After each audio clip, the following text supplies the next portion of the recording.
3 by the Congress High Command that he would be made Chief Minister at the halfway mark. And the halfway mark came and went earlier this month. Now the BJP's released an AI video, which you can see on the right side of your screen, sort of mocking DK Shiv Kumar, taking a long, hard look at the Chief Minister's chair. Now, in another interesting development, which is true of the old adage that an enemy's enemy in politics is a friend, DK Shiv Kumar last night had a late-night meeting with Satish Jarkiholi, who is seen to be in the Chief Minister's camp. He is a long-standing backward class leader. He's an ST leader from North Karnataka, from Bengal. His brother is in the BJP. And in fact, no less than the Chief Minister's son, Yatindra Siddaramaiah, a few weeks back had said, if there's any Ahinda leader, which is a conglomeration of backward caste, minorities, Dalits, etc., if there's going to be any Ahinda leader post Siddaramaiah, it has to be Satish Jarkiholi. So what was DK Shiv Kumar doing, sort of cozying up to Satish Jarkiholi? Are the number 2 and number 3 perhaps in the Karnataka government burying the hatchet to unseat the number 1? What was on agenda, sir, yesterday in this meeting? To keep the party strong, to see that we come back to power in 2028 and 2029. ಬಿಜೆಪಿಯವ್ರನ್ನೋ JDS-ನೋ ಇನ್ಯಾರನ್ನೋ ಬಿಟ್ಟಾದ್ರೆ ಅದು ಚರ್ಚೆ ಆಗ್ಬೋದಿತ್ತು. ನಮ್ಮ ಪಕ್ಷಾಧ್ಯಕ್ಷರ ನಮ್ಮ DCM ಬಿಟ್ಟದ್ರಲ್ಲಿ 19 ಪಡೆಯುವಂತ ಏನು ವಿಷಯ ಇಲ್ಲ. ನನ್ನ ಬೆಟ್ಟಾಗಿಲ್ಲತ್ತೇನಿಲ್ಲ. ಕೊನೆಯದಾವ ಬಹುಶಃ ನಾ ಇರ್ಬೇಕಷ್ಟೇ. ಅದನ್ನ ಏನು ನಿಮ್ಗೆ ಈಗ ಸಿಕ್ಕಿದೆ. ಕೊನೆಯದಾವ ನಾನಿದ್ದೀನಿ. ಎಲ್ಲರಿಗೂ ಬೆಟ್ಟಾಗಿದ್ದಾರೆ ಅವರು. ತಡೆಗೋಡೆ ಅಂತ ಇಲ್ಲವೇ ಇಲ್ಲ. ನಾವು ಹೇಳಿದೀವಿ, ತಡೆಗೋಡೆ ಇಲ್ಲವೇ ಇಲ್ಲ. ಹೈಕಮಾಂಡ್ ಆದೇಶ ಅಂತಿಮ ಅಂತ ಎಲ್ಲರೂ ಹೇಳ್ತಿದ್ದಾರೆ. ನಾನು ಅದನ್ನೇ ಹೇಳ್ತೀನಿ. So a late-night political development from Bengaluru that literally setting the cat amongst the pigeons. A private meeting between DK Shiv Kumar and Satish Jarkiholi, which stretched late into the night. In fact, it went past midnight. Both DKS and Jarkiholi held a closed-door meeting well past midnight, and were given to understand that there were no aides. There were no aides of either leader alongside them. This was a private meeting, just the two leaders, but the two sides had very different versions of what really went down in that meeting.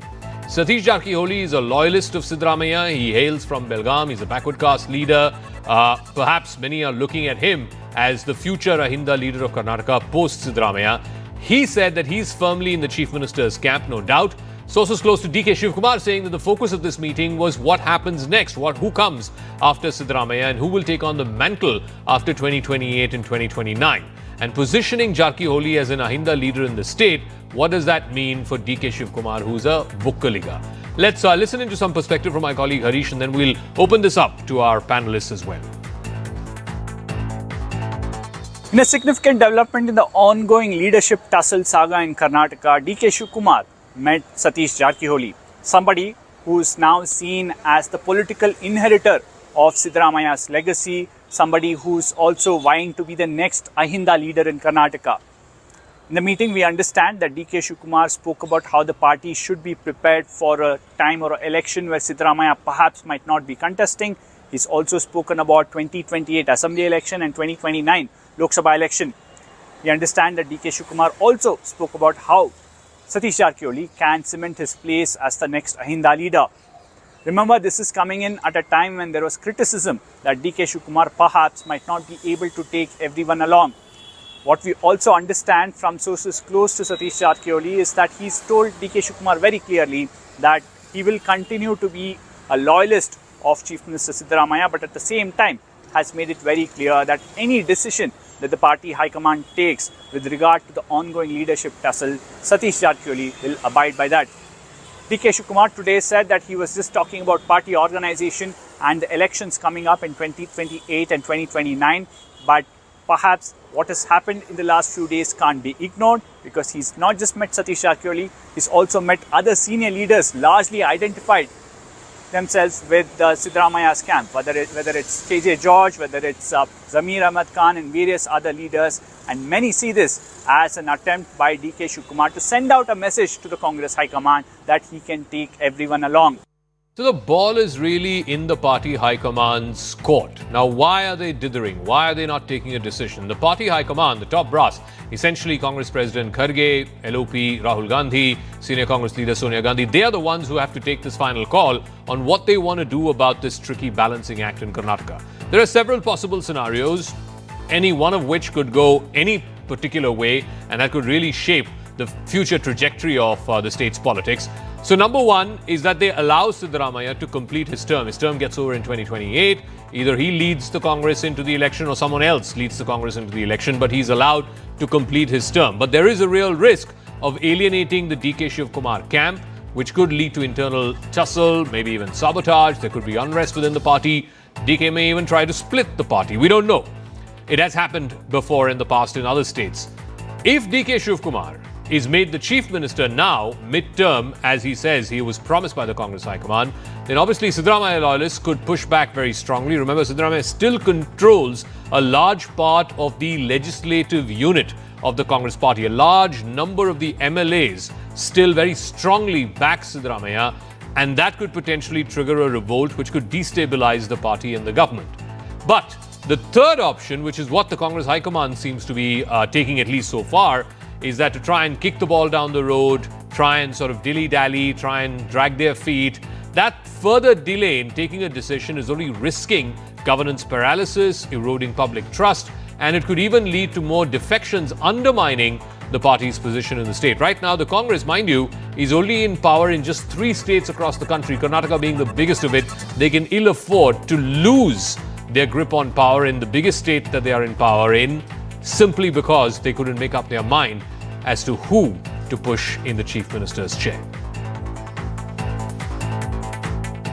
तो वहाँ की सरकार क्या कर रहे हैं वहाँ के लोग बोल सकते हैं, लेकिन मेरा कहना ये है कि ऐसे समस्याओं को हम सुलझाएंगे.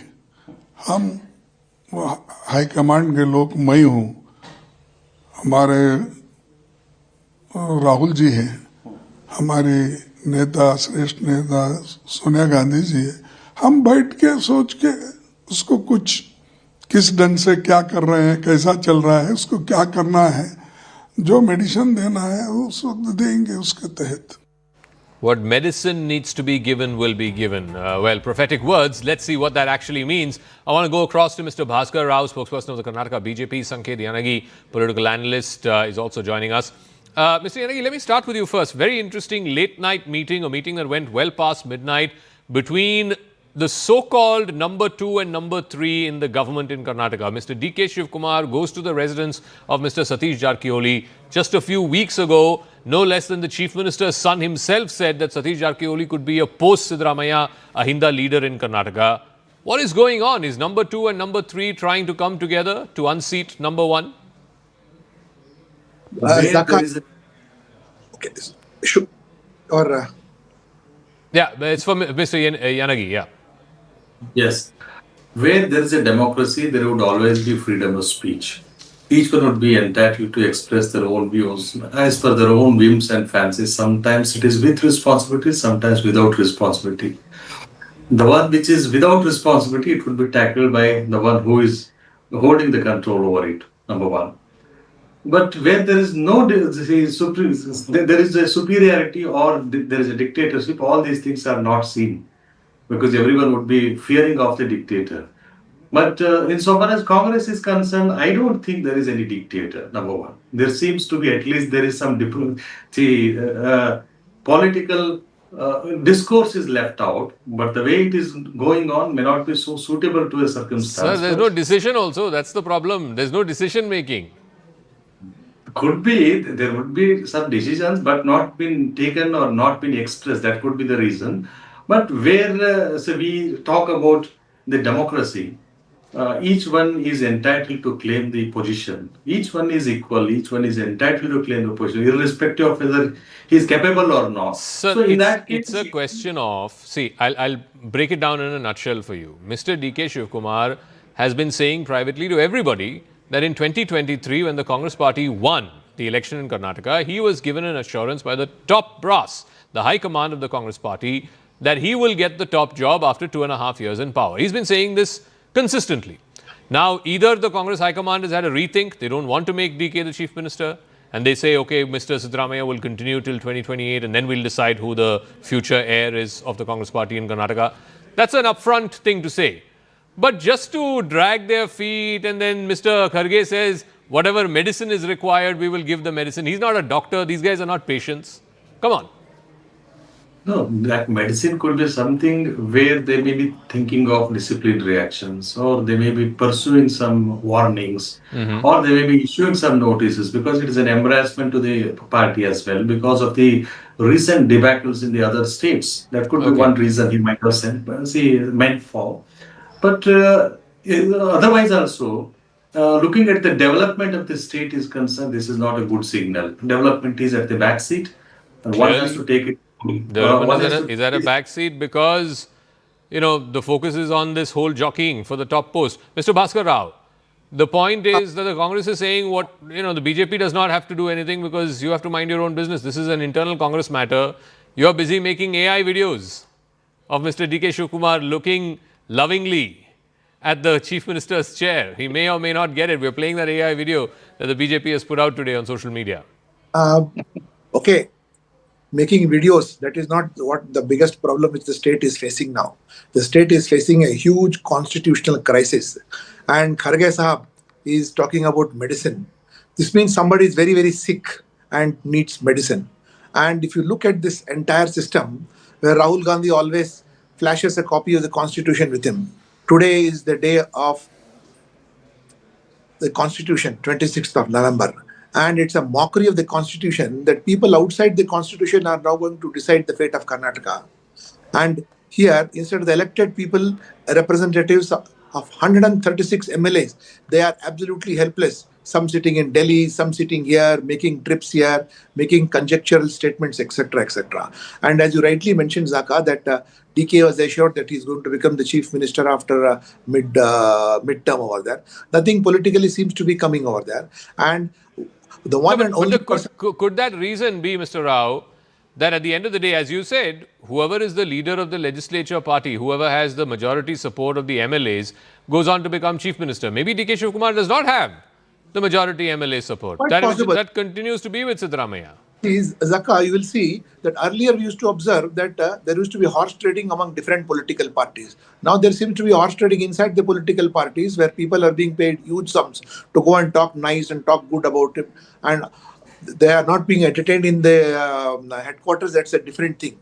But here in Karnataka, the people of Karnataka are suffering lots. 136 members you have. And we are craving for governance. And such a weak high command is there, which is not in a position to decide who the next chief minister is going to be. So let me ask Mr. Yanagi. There are three scenarios. I played that out in the beginning of the discussion as well. Number one, the Congress High Command decides, well, Mr. Siddaramaiah has the maximum legislature party support. There's no question of changing him. Let him run his course and eventually step down in 2028.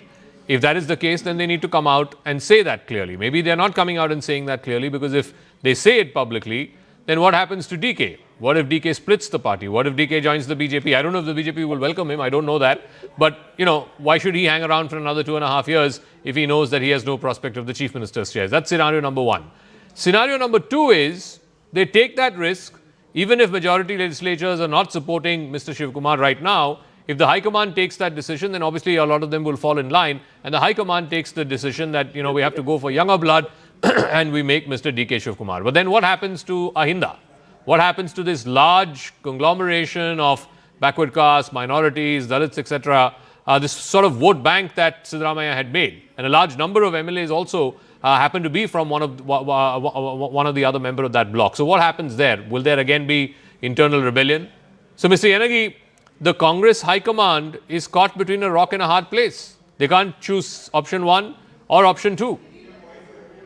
Option 1 and option 2 would always depend upon the strength of the High Command.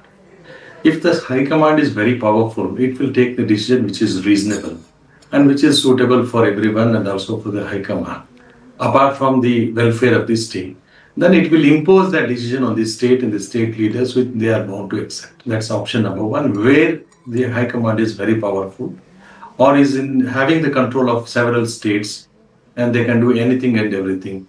But where the powerful High Command is absent, or there is something which requires a reconsideration at the hands of the High Command itself about every decision.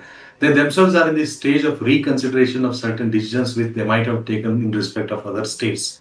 They themselves are in soup or in trouble. They are having the troubled minds along with them. No, but Then this they may is a not recurring pattern with the Congress High Command. You look at Rajasthan between Ashok Gehlot and Sachin Pilot. You look at Madhya Pradesh, for the longest time it was between Kamal Nath and Jyotiraditya Scindia. Jyotiraditya Scindia left the party and joined the BJP. And then it became between Digvijay Singh and Kamal Nath. In Himachal, again, between Vikramaditya Singh and Mr. Sukhu, who's the current Chief Minister. In Punjab, again, it was between Mr. Amrinder Singh and Mr. Navjot Sidhu. I mean, this is a recurring pattern with the Congress High Command. You see, there are two things which we may have to agree. Where there are multiple leaders who have equally grown and developed or equally capable in the state, and which have been developed across the years with a lot of experience and the support of legislators, they obviously claim the power.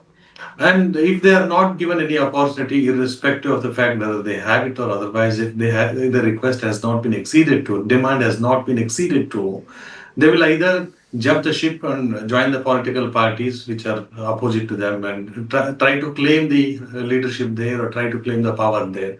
But is there a vacancy for Mr. D.K. Shivkumar in the BJP? For example, Himanta Biswa Sarma. Yeah. For example, Jagan Mohan Reddy. Okay. He was not given the opportunity for the CM post. Then you can think about Mr. CM, the former CM Ashok Chavan. Likewise, there are several examples. So let me ask Mr. Rao. Mr. Rao, he's giving so many examples of Congress leaders who jumped ship and joined the BJP. Is there a vacancy for D.K. Shivkumar in the BJP? It is only an indication of weak leadership at the High Command.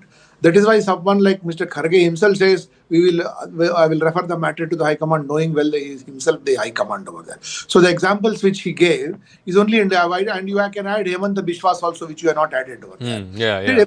It's because they don't care for the High Command over there. In Karnataka also, Ahinda-wise, Siddaramaiah is powerful. Money-wise, D.K. Shivkumar is powerful. The Congress is not in a position to take a decision, nor does it want its MLAs to take a decision over there. Means this is such a sorry state of affairs, making a mockery of the Constitution, making a mockery of democracy over there. There is no rule of law because farmers are in suffering. But Mr. Rao, tell me, if the Congress High Command comes to the decision that, okay, we're going to continue with Mr. Siddaramaiah, Mr. D.K. Shivkumar, what are his political options? He can't join the JDS. He can't start his own party. Both of them idle. The only option is BJP. Zaka, an idle Siddaramaiah is very dangerous for D.K. Shivkumar and Congress party. An idle Siddaramaiah. And similarly, an idle D.K. Shivkumar with Siddaramaiah continuing is dangerous for the Congress party. So it is going in either ways, as you rightly mentioned, it is a very tough choice for the Congress party to take because it has to assuage one of the other to ensure that party continues. Otherwise, House of 136 is going to collapse despite having a majority. Okay. All right. We'll see how this plays out. But I think, not making an option or not choosing an option is really the non-option seems to be the one that the Congress High Command has taken so far. Whether or not that will change in the next few weeks, we'll have to wait and see. But as one of our guests said, the rule of thumb really is who has majority support of the legislators, who do maximum MLAs support. And in this case, it clearly seems to be Mr. Siddaramaiah. Whether or not the High Command will risk alienating a large number of MLAs and choosing someone other than Mr. Siddaramaiah, in this case D.K. Shivkumar or even Mr. Jarkioli, whether or not that risk appetite is there is another question altogether. I want to move on to another face-off, again in a southern state, this time though not within a political party, but it's between a state government and a state governor. In Tamil Nadu, the governor versus state government war is brewing, this time over funds for the development of the Tamil language. Governor R.N. Ravi said that Tamil Nadu politics is not regionalism, it is essentially Tamil exceptionalism, which he insists that Tamil, they believe, is distinct from other languages, and that is not the case, according to Governor Ravi. He has also criticized that Tamil politicians, whether they are from DMK or ADMK or any party that's been ruling in Tamil Nadu over the last many years, they don't really love Tamil because they have not done anything for the promotion of Tamil language or Tamil culture. This is what the governor said. He also said that the Tamil Nadu government has given zero budget for research in Tamil language and Tamil culture. The Tamil Nadu Chief Minister M.K. Stalin hit right back, advising the governor to control his arrogance and avoid making needless comments. In fact, this was again in response to what the Deputy Chief Minister of the state, Mr. Udayanidhi Stalin, had said a few weeks ago, where he said that the centre has not allocated any monies for the development of the Tamil language, whereas they're giving money for the development of Sanskrit, which he said was a dead language. Let's listen in to some political commentary around this, because once again the gloves seem to be off between the ruling DMK, the state government there, and Governor R.N. Ravi. He has been the governor in the state for about 5 years now, beyond his period. He doesn't know that there is a Tamil Development Society here. There is an institute for Tamil studies. He doesn't know all those things. The problem is that he always exposes his ignorance in many matters. This is one such thing. DMK, not from now, from inception, their fundamental itself is an anti-India fundamental. See that they have only changed the parties. Initially, in the 60s, they were opposing Congress. Today, they are with Congress. Now they are opposing BJP because we are at the center. Now, all of this started last week with a comment that was made by Tamil Nadu Deputy Chief Minister Udayanidhi Stalin. He called Sanskrit a dead language. He said that, in fact, he made this big allegation that the centre was spending a disproportionate amount of money on Sanskrit while giving stepmotherly treatment to Tamil. Now, more than 2,500 crores were allocated for funding Sanskrit between 2014-15 and 2024-25 in the 10-year period of the Modi government. Funding for Sanskrit is channeled through 3 central Sanskrit universities and the Rashtriya Sanskrit Sansthan. Meanwhile, 113 crores was allocated under the Grants for Promotion of Indian Languages scheme between 2014 and 2024 for Tamil. So his point, and we'll play out that soundbite as well, is that Sanskrit was getting more than 10 times, perhaps even more than 20 times, the amount that has been allocated for development of Tamil. தமிழுடைய வளர்ச்சிக்காக என்ன செஞ்சிருக்கிறீங்க கடந்த 10 வருஷத்துல? தமிழ் வளர்ச்சிக்காக கடந்த 10 ஆண்டுகள்ல ஒன்றிய அரசு ஒதுக்கின நிதி எவ்வளவு தெரியுமா? தமிழ் வளர்ச்சிக்கு வெறும் 150 கோடி ரூபாய். ஆனால் செத்த மொழி சமஸ்கிருதத்துக்கு ஒன்றிய அரசு கடந்த 10 ஆண்டுகள்ல ஒதுக்கின நிதி எவ்வளவு தெரியுமா? 2400 கோடி ரூபாய். தமிழ் வளர்ச்சிக்கு 150 கோடி ரூபாய், சமஸ்கிருத வளர்ச்சிக்கு 2400 கோடி ரூபாய். இதுதான் பிரதமர் மோடி அவர்களுடைய தமிழ் பாச நாடகம். So what exactly are the facts of this case? Are funds allocated for Tamil by the state government? How much is allocated by the state? How much is allocated by the central government? 133 crores were allocated by the state government for translating the Tirukkural, which is one of the most recognizable, most famous, in fact even considered almost holy, the Tirukkural. It's a scripture of couplets, of poems. So the state allocated 130 odd crores to translate the Tirukkural into multiple languages, and nearly 70 crore also for archaeological excavations in museums. Remember, the Kiradi excavation site became a big talking point in Tamil Nadu and beyond. The budget also earmarks 10 crores to translate 500 Tamil literary masterpieces into English over 5 years. Additionally, another 2 crores each has been set aside for immediate publication of technical textbooks in Tamil. Now, this again has been a point of contention between the BJP and the DMK. The BJP alleges no medical textbooks, no engineering textbooks are printed in Tamil because funds are not allocated by the state government. Now, to preserve the Tamil heritage among young overseas Tamils, 10 crores has been allotted for in-person language and folk art classes through non-resident Tamil Welfare Board. The government will also launch the World Tamil Olympiad with 1 crore allocated for the awards. War of words between the DMK government and Governor R.N. Ravi has escalated yet again this week. This time after Governor R.N. Ravi, in an interview to a private television channel, had said that Tamil Nadu politics is not about regionalism but Tamil exceptionalism, and goes on to say that Tamil exceptionalism is articulated by hatred towards other languages, and this is not about Hindi but it also includes some of the languages from the Dravidian family, including Telugu, Kannada and Malayalam. Governor also goes on to say that the Tamil Nadu government has not given any budget for research as far as Tamil culture as well as language is concerned. However, this statement of the governor hasn't gone down well with the DMK. The DMK has hit back at Governor Arun Ravi, says that governor has been sent to quote-unquote spew slander as far as Tamil Nadu and its politicians are concerned. Meanwhile, let's shift focus to West Bengal, the other state that's going to polls in the next few months, other than Tamil Nadu. There's a big showdown now over the special intensive revision of the electoral rolls in West Bengal. It continues to escalate with each passing day. Chief Minister Mamata Banerjee used her visit yesterday to a Matua community stronghold in Thakur Nagar to launch a sharp attack on the Election Commission as well as the BJP. She alleged that the special intensive revision of electoral rolls was being weaponized to target genuine voters. She said that the BJP would lose the upcoming state assembly elections and be ousted from power at the centre in 2029. The Trinamool Congress chief went a step further to say, if they hurt me or hurt Bengal, then I will show what I can do. I will shake things up nationwide. That is a clear threat, at least as per the BJP. Let's listen in to what Mamata Banerjee said and its reactions.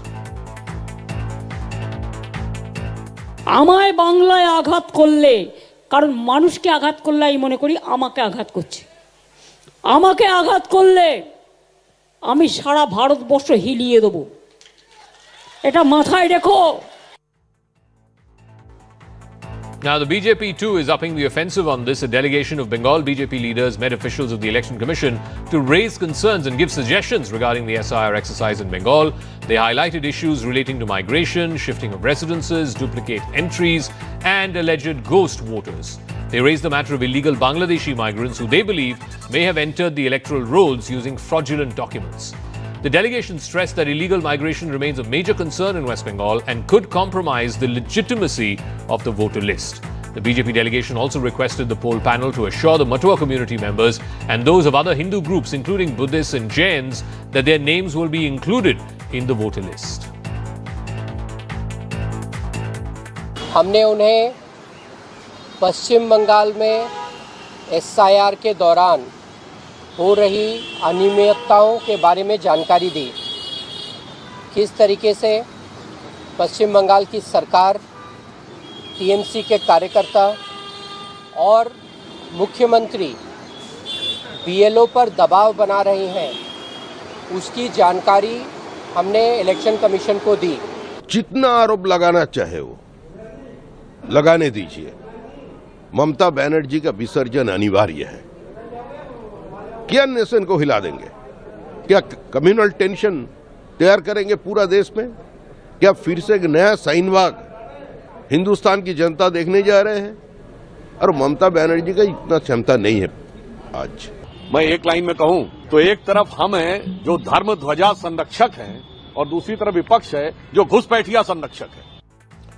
But as Mamata Banerjee makes these threats, local residents in Sandeshkhali allege that several Bangladeshi nationals who allegedly entered the area with the help of local leaders of the TMC have been living in the region for a number of years. They've been receiving state government benefits. They have Aadhaar cards, ration cards, voter ID cards. This CNN News 18 investigation reveals why the SIR is necessary and cannot be ignored. This is a ground report from Sandeshkhali.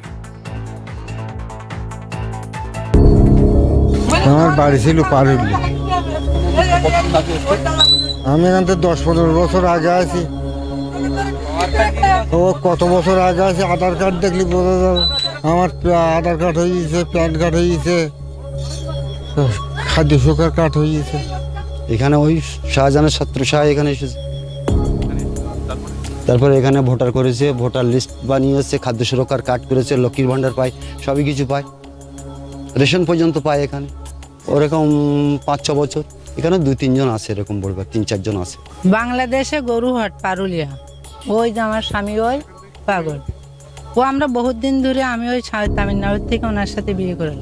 আমি সরকারি খালি পাই লক্ষ্মী ভাণ্ডারটা আর ration আমার আছে, আধার card আছে, I card আছে, তারপর pan card আছে, স্বাস্থ্য সাথী কার্ড আছে।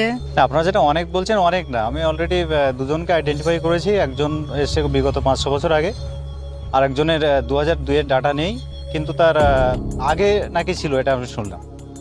আর আপনারা যেটা ফর্মের ব্যাপার বলছেন, ফর্ম তো নির্বাচন কমিশনের নির্দেশ অনুযায়ী 2025 লিস্টে যাদের নাম আছে তাদের সবাইকে ডিস্ট্রিবিউট করতে হবে, সে অনুযায়ী সবাইকে ডিস্ট্রিবিউট করা হয়েছে।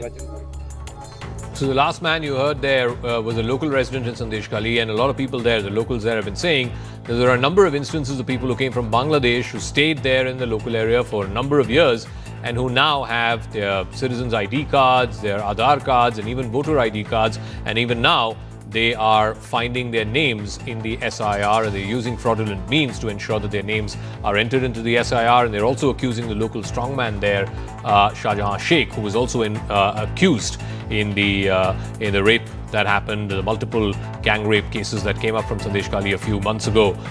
They're accusing that local strongman of being the conduit for all of these people getting there, procuring legitimate documents, and becoming, or at least showing, that they are Indian citizens with valid Indian documents. We'll keep an eye out on how this story plays out over the next few days and weeks in Sandesh Kali, as well as, of course, in other parts of Bengal, particularly the bordering districts that border Bangladesh. I want to move on from the east to the west, where tensions have now flared up between Afghanistan and Pakistan, even as the Taliban has accused Pakistani forces of airstrikes in eastern Afghanistan. According to Afghan sources, at least 9 children and a woman were killed in this. 4 others were injured. This happened in eastern Afghanistan. While Pakistan has not officially commented on these airstrikes, it has previously justified such actions, including airstrikes in Kabul, right in the heart of the capital, Kabul, where they've targeted supposedly Tehreek-e-Taliban Pakistan hideouts and TTP terror operatives. Islamabad has claimed that the TTP was behind a spree of suicide bombings seen recently. The Taliban has now warned of reprisal attacks. The resurgence of hostilities between Kabul and Islamabad comes amid a fragile ceasefire which was brokered by Qatar and then by Istanbul, Turkey. This has now ignited concerns of another round of conflict, a full-blown war between these two nations, and the fundamental issue is that they can't seem to agree on a dividing line, the Durand Line, which of course has been in existence for over 100 years now. It was drawn by the British, and also this floating population, over 1 million refugees every year floating between Afghanistan and Pakistan and vice versa. Now, in fact, both countries seem to have moved heavy artillery to the frontline checkposts. Intel sources have told CNN News 18 Security Affairs editor Manoj Gupta that both sides, Afghanistan and Pakistan, have reported intense movement of military personnel and equipment to the 2,000-kilometer Durand Line. This signals a dramatic escalation in the ongoing border tensions. Pakistani drones have been spotted conducting aerial surveillance across multiple sectors, including Chaman, Spin Boldik, Angur Ada, Kuram, Nangarhar, and Torkham. This, of course, raising alarms about a potential full-scale military engagement between Pakistan and Afghanistan. Intelligence reports also suggest the deployment of heavy artillery at key border posts, indicating a serious preparation for a military confrontation between Kabul and Islamabad. I want to go across to Amjad Ayub Mirza, who's an activist who's joining us from Pakistan-occupied Kashmir. The irony in this whole thing, and this has been building up for the last a few months, Mr. Mirza, this fight between the Taliban and the government of Pakistan, the army of Pakistan. The ultimate irony in all of this is that the Tehreek-e-Taliban Pakistan was used as a proxy by the Taliban. The Taliban itself was a creation of the Pakistani deep state, the ISI. So where did things go wrong between mentor and progeny that today they are literally at the brink of war? Thank you very much, Zaka. You see, the problem is not with the Taliban. The problem is with Pakistan. Pakistan wants to use Taliban government in Kabul as their proxy, as the extension of their rule in the rest of the Pakistan. So that would be considered a fifth province. Now, Taliban was organized by Pakistan, and with the support of Pakistan, they took over Afghanistan back in the 90s as well as now. But the question is that even then, the Taliban were seen as a nationalist religious movement who want to free Afghanistan from the clutches of America or Soviet Union at the time. And now Pakistan, I think, has misread them. They never wanted to become a proxy of Pakistan, and they never were a proxy of Pakistan. Pakistan was trying to use the Taliban for their own, for their own purpose, which has backfired. But tell And me, now Mr. Mirza, Pakistan- what happens now? Are these two countries going to go to full-blown war? I mean, the Pakistan army, of course, is much more organized, much more regimented than the Taliban is. But the Taliban are also a fiercely fighting guerrilla force. So what happens now? Or are the war clouds sort of seemingly exaggerated? Well, the war clouds are there. There's no doubt about that. But the Afghans do not want war. The Taliban government does not want to go on war with Pakistan. But the Pakistan is provoking the Afghan government to get engaged in a battle, in a war, because that is the only way that Pakistan can try to gain back some kind of control on Afghanistan. They have threatened a regime change. They have sent a message through Turkey to the Kabul government that reconcile or face regime change. And they have also tried to, bomb several areas inside Afghanistan to provoke Afghan government to retaliate. But they have not retaliated. They have said we will retaliate at the time of our choosing, and Afghanistan is developing. The second thing, most importantly, is that Pakistan cannot digest the fact that Afghanistan Taliban has come so close with India, and Indian government and Taliban are exchanging trade agreements, So I wanted to ask you about that. The Taliban foreign minister Muttaqi was here a few weeks ago. The trade minister was here just a few days ago. And there seems to be now renewed engagement between the Taliban and the government of India. Now, clearly, the Pakistanis are upset about this because they always felt that Afghanistan was their strategic depth, their strategic backyard. Is there any merit to the Pakistani claims that, the Taliban is doing all of this at the behest of India? Not at all. Not at all. Absolutely not. The Taliban, since the Pakistanis have shut down the border and they are causing trouble for Afghanistan's economy, Afghanistan Taliban government has started to look for new trade opportunities and new trade routes. And Chabahar, they have now, Iran has given Chabahar to them and said that for 20 years you don't have to pay any taxes, it's 100% free. And they are facilitating Taliban government for export and import. The exports have gone up instead of going down. They have gone up compared to September. The October trade has gone up by 13%. This is World Bank's report. And the World Bank is... All right, Mr. Mirza, thank you so much for joining us. There's a paucity of time, but we will have a longer conversation sometime in the next few days, depending on how the situation there at the border between Pakistan and Afghanistan, whether it flares up or whether it tampers down. But talking about wars, the ongoing Russia-Ukraine war, and now there seems to be a decisive turning point, or is this yet another passing cloud? We'll know in the next few days. But Trump and his 28-point peace plan. It looks like it's finally going to bring a glimmer of hope and peace to Ukraine and end the nearly 4-year-long war between Russia and Ukraine. Ukraine seems to be coming around to accepting the terms of this plan, even though it heavily favors Russia. Russia, meanwhile, is stepping up its attacks on Kiev and other cities in Ukraine in the hope that it can force Ukraine into submission. Will Donald Trump and his arm twisting make Zelensky and Europe fold, or will they still manage to continue to fight against a far more superior Russian force, which currently is winning the battle on the battlefield?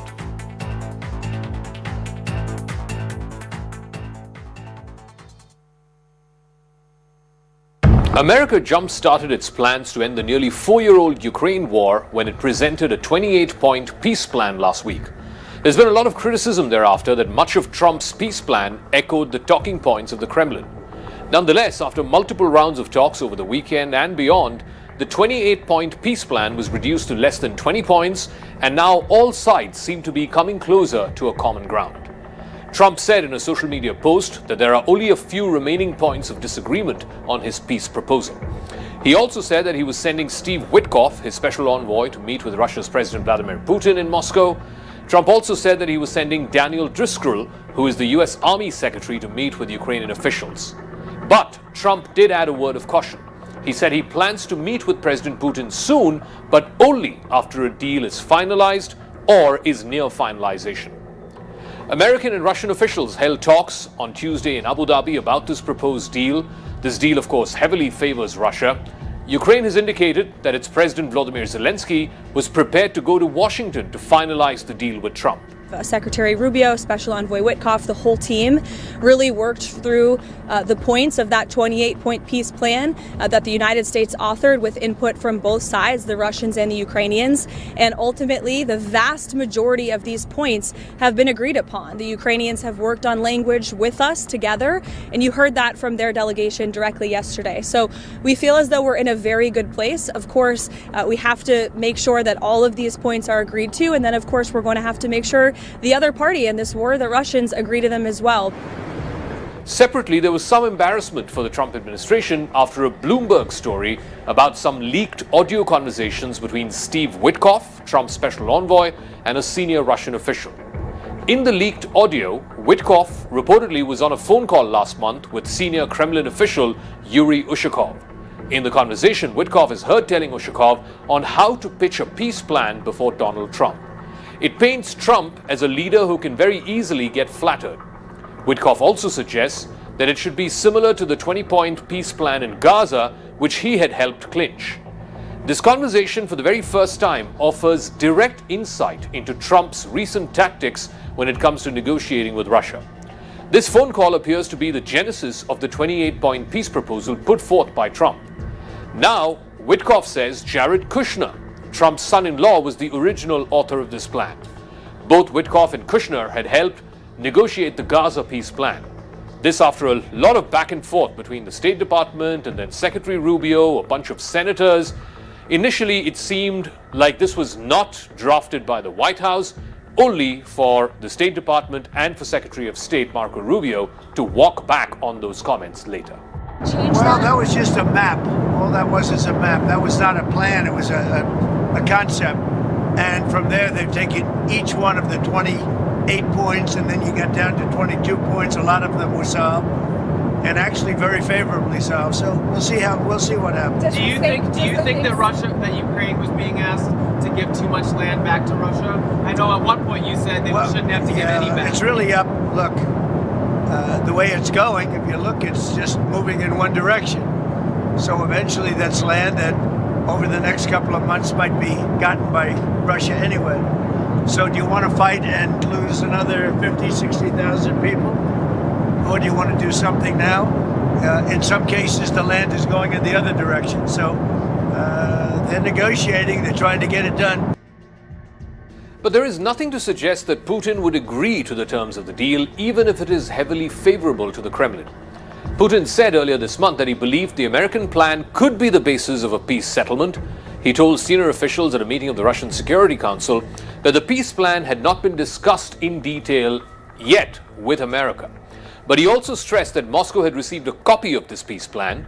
Putin's foreign minister Sergei Lavrov insists that the plan has to reflect, both in letter and spirit, what was agreed to between Trump and Putin when they met in Alaska back in August. Some of Ukraine's Western allies, Britain, France, and Germany, all of whom make up the so-called coalition of the willing and were not involved in Trump's plan, met by video conference to discuss the peace deal and future security guarantees for Ukraine. Those security guarantees are among the major sticking points which are still under negotiation. But that's not all. They also need to thrash out how much territory Ukraine needs to give up and by how much it needs to reduce the size of its standing army, both of which are construed as extremely playing into Russia's hands. But that is not changing the reality on the ground. Russia launched a deadly barrage of missiles and drones on the Ukrainian capital, Kiev, even as it showed willingness to the Trump peace plan. The attack on Kiev, the capital, killed at least 7 people and injured 20 others. Since last week, when a Russian missile strike killed at least 40 people in the western city of Ternopil, there's been a significant step up of Russian attacks on Ukraine. Russia is now seeking to press forward with its battlefield advantage.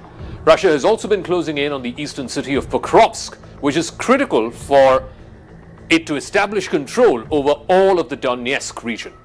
Russia has been consistently maintaining that it wants control of all of eastern Donbass, where a majority of residents are Russian speakers. For Putin, Trump's peace plan is a win-win. For the Russian leader, a Kremlin-friendly peace plan that enshrines Ukraine to be perpetually in subordination would be a big win. It would enable Russia to declare victory after annexing the 4 eastern provinces, which it already claims. But even if the Trump peace plan were to fail, Putin can always blame it on Zelensky. He will also make sure that Trump holds Zelensky responsible for the failure of the peace deal. That would force Trump to pull out any remaining support for Ukraine and further antagonize Europe. Without America's support, Ukraine will find it increasingly difficult to keep up its war effort or even have a country to defend. Israel carried out airstrikes over the southern part of Beirut and took out a top army commander of the terrorist organization Hezbollah.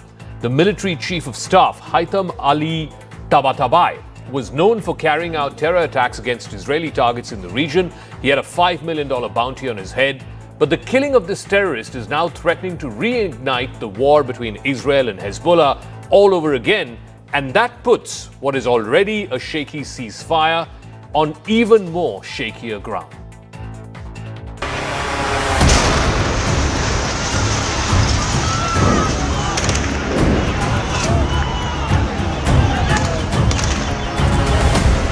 The Israeli military assassinated a top Hezbollah commander in an airstrike near the Lebanese capital Beirut on Sunday. This latest move further escalates the Israeli attacks on the Iran-backed terrorist group Hezbollah, despite a year-long ceasefire that was brokered by the United States. Israel identified the killed terrorist as Haitham Ali Tabatabai, describing him as the Lebanese terror group's military chief of staff. Hezbollah confirmed his death and mourned Tabatabai as a martyr and a preeminent commander. Lebanon's state-run news agency said that the strike targeted an apartment complex in Dahia, which is a densely populated cluster of neighborhoods on the outskirts of Beirut. This part of Beirut has remained a Hezbollah stronghold. At least 5 people were killed in this airstrike and more than 25 injured, according to the Lebanese health ministry. Benjamin Netanyahu, the Israeli prime minister, said that the slain terrorist, Tabatabai, had been leading Hezbollah's efforts to regroup after it was badly weakened during the war with Israel. צה"ל חיסל את עלי טבטבאי, רמטכ"ל ארגון הטרור חיזבאללה. טבטאי הוא רב מרצחים. ידיו מגואלות בדם של ישראלים ואמריקנים רבים. ולא בכדי, ארצות הברית הציעה פרס כספי של $5 מיליון על הראש שלו. טבטאי שימש כמפקד בכיר בכוח רדואן, זה הכוח שהתכונן לכבוש את הגליל ולשחוט הרבה מאזרחינו. לאחרונה הוא הביא את חידוש המאמצים של חיזבאללה להתחמש מחדש. זה כמובן לאחר המכות הקשות שחיזבאללה ספג במבצע הביפרים בפגיעה במאגרי הטילים שלו, וכמובן בחיסול נסראללה. After Hamas attacked Israel on the 7th of October 2023, igniting the war in Gaza, Hezbollah began firing rockets and drones at northern Israeli cities and military bases in solidarity with Hamas. Both Hamas and Hezbollah are terrorist groups that are backed by Iran. Israel and Hezbollah agreed to a ceasefire in November of 2024, but that ceasefire now looks increasingly shaky. Israel has sharply accelerated its strikes across Lebanon in recent weeks, accusing Hezbollah of exploiting the ceasefire to regroup and rearm and to plan to attack Israel again. Hezbollah says it is withdrawn from southern Lebanon in line with the ceasefire deal, but the attack on Sunday took the possibility of a full-blown war between Israel and Lebanon to a higher level. Mahmoud Khatmati, who is the deputy head of Hezbollah's political council, has said in a statement that the Israeli attack breaches a new red line. He said that the Israeli attack was proof that agreements with the enemy are useless. Hezbollah has vowed retaliation, but its capabilities have been severely weakened in the last year. Joseph Aoun, who is Lebanon's new president, condemned the attack, writing on social media that Israel was rejecting all the efforts and initiatives put forth to end the escalation of hostilities. وتعلمون هذه المنطقة هي منطقة مدنية بامتياز. هنا في قلب الضاحية الجنوبية هذه منطقة مدنية بامتياز وخلية من أي مركز عسكري، خصوصا هذه المنطقة التي نقف فيها الآن. ولذلك نحن مستمرون إن شاء الله في صمودنا في وجه العدو الإسرائيلي، ونقول لهذا العدو الإسرائيلي إن الضربات التي لا تقسم ظهرك تقويك. نحن إن شاء الله أقوياء. Haitham al-Tabatabai had previously commanded Hezbollah's special forces in operations across the region, including in Syria and in Yemen. The US State Department had offered a reward of up to $5 million for information on him. The war with Hezbollah lasted more than a year, with Israeli attacks killing more than 4,000 people in Lebanon and forcing more than 1 million people out of their homes. Hezbollah's bomb and mortar attacks in northern Israel displaced tens of thousands of Israelis, some of them turning their northern cities into ghost towns. Israel killed many of Hezbollah's top leaders, including its longtime head Hassan Nasrallah, in an airstrike last year. And while the terror group has vowed to keep fighting as long as Israel's war in Gaza continues, it's been badly weakened.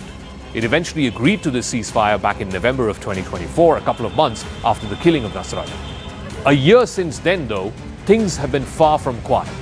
The ceasefire has been repeatedly violated, mostly by Israel, but Hezbollah has also returned fire of late. Israeli soldiers are still deployed in parts of southern Lebanon.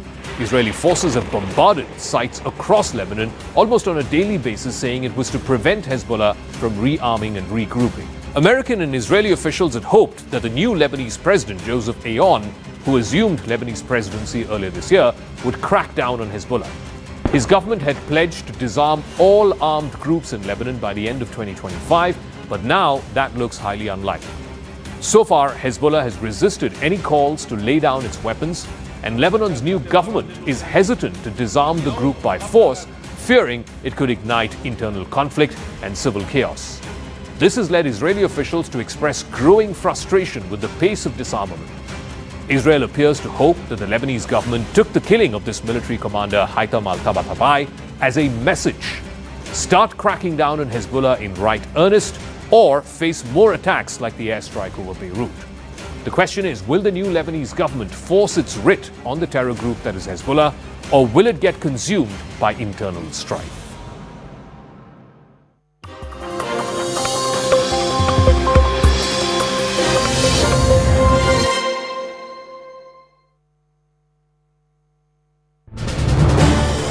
This is News 18.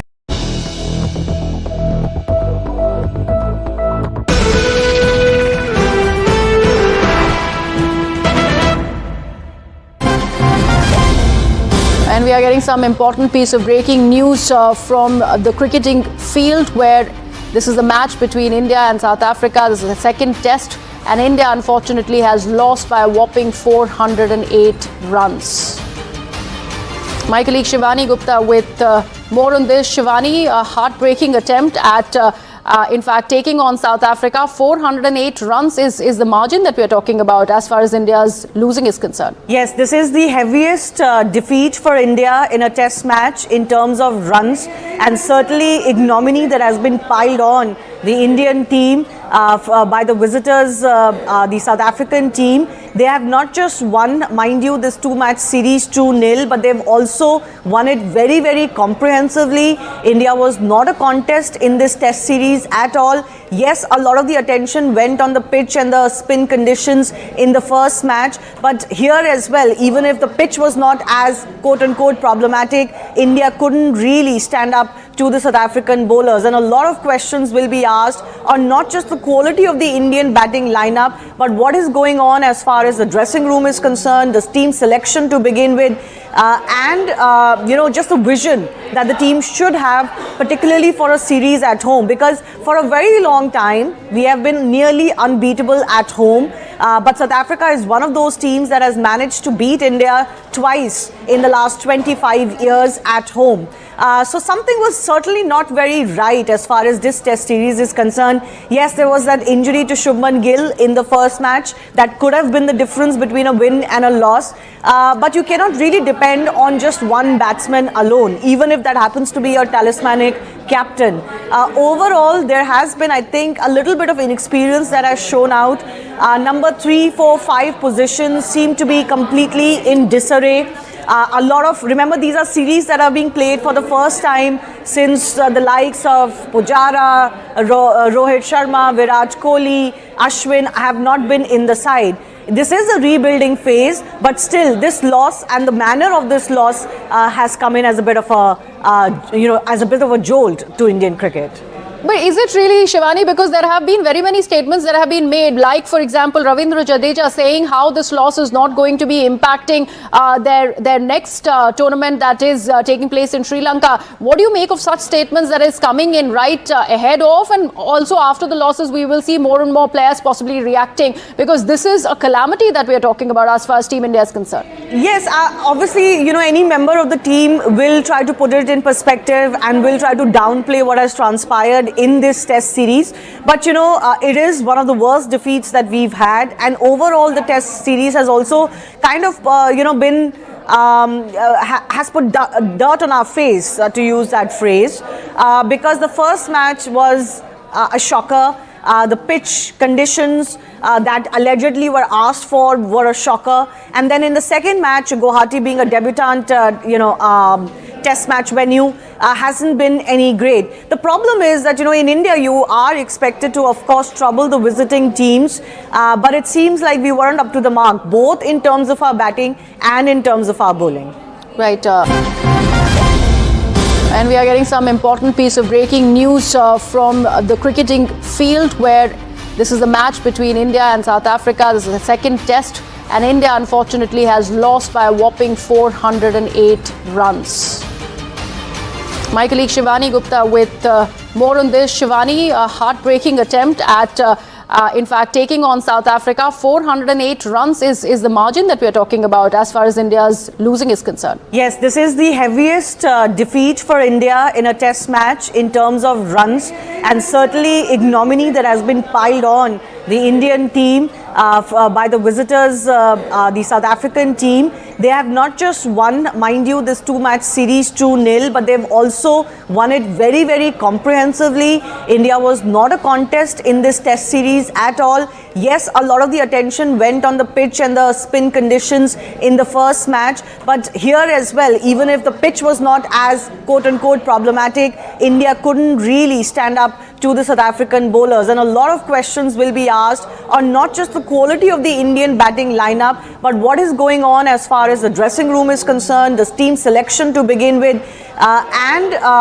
just the vision that the team should have, particularly for a series at home, because for a very long time we have been nearly unbeatable at home, but South Africa is one of those teams that has managed to beat India twice